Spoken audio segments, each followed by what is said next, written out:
तो दे दिया मैंने, दिल तो दे दिया मैंने तुमको मुँह दिखाई में।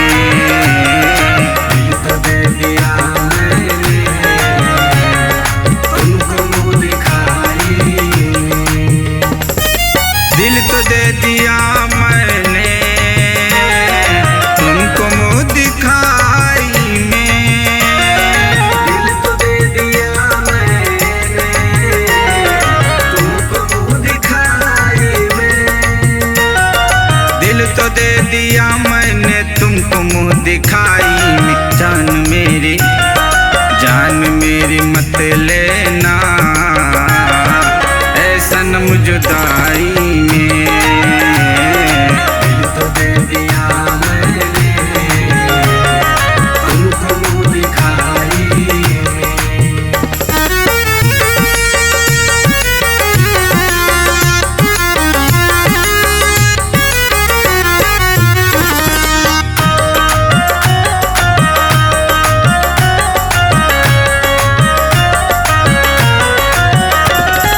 खो गए कहाँ मेरे एतबार के रिश्ते। खो गए कहाँ मेरे एतबार के रिश्ते। कहना है कि आंखों में रहा दिल में उतर कर नहीं देखा, और कश्ती के मुसाफिर ने समंदर नहीं देखा। ये फूल मुझे कोई विरासत में मिले हैं, तुमने मेरा कांटों भरा बिस्तर नहीं देखा। खो गए कहाँ मेरे एतबार के रिश्ते। खो गए कहाँ मेरे एतबार के रिश्ते। खो गए कहाँ मेरे एतबार के रिश्ते। हर सफर मुकम्मल हो हसरत वफाई में। दिल तो दे दिया मैंने तुमको मुँह दिखाई में।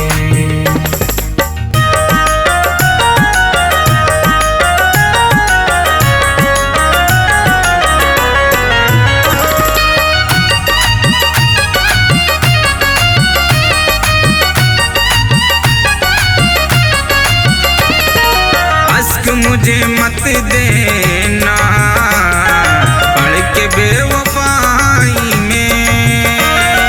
अश्क मुझे मत देना पढ़ के बेवफाई में। एक कथा कहना है कि कैसे कह दूं कि मुलाकात नहीं होती है। रोज मिलते हैं मगर बात नहीं होती है। छुप के रोता हूँ तेरी याद में दुनिया भर से, कब मेरी आंखों से बरसात नहीं होती है। अश्क मुझे मत देना पढ़ के बेवफाई में। अश्क मुझे मत देना पढ़ के बेवफाई में। अश्क मुझे मत देना पढ़ के बेवफाई में। सगीर को रुलाना ना कभी तन्हाई